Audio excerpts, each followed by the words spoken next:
We're a culture that's hated psychedelics since the time of Richard Nixon.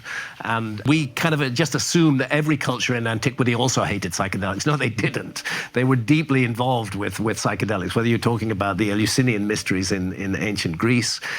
What's that?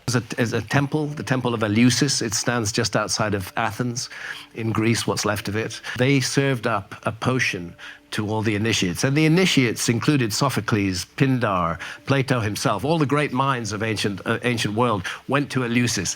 They were given this brew, which was called the kykeon.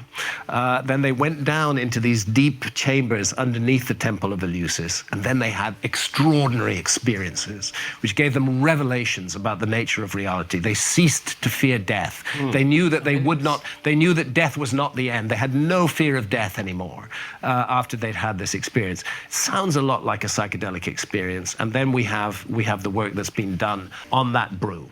And that brew was made, we're told it was made from barley, mint, and water. But what grows on barley is Claviceps paspali, which is an LSD-like fungus. I love it. Ergot, which is soluble in water.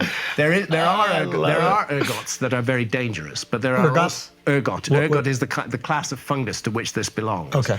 And some of them are extremely dangerous. But this one is soluble in water, is not dangerous, and is basically LSD.